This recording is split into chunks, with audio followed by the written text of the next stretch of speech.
Start by taking 10 out of the 12 craft sticks, lining them up together, and tying 2 of the rubber bands around each end.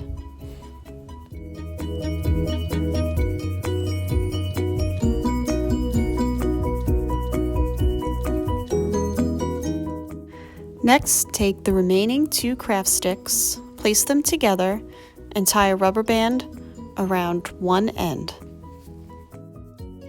Take the 2 craft sticks that you just tied and put the big pile in between the 2 as seen here.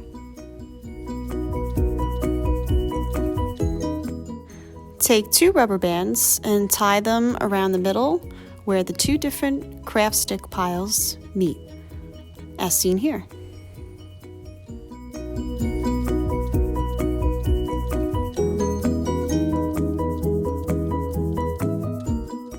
Take your plastic spoon and place it through the center rubber band.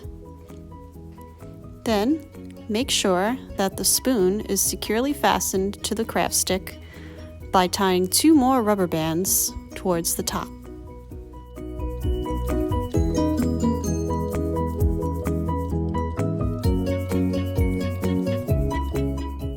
Your catapult is now ready for action.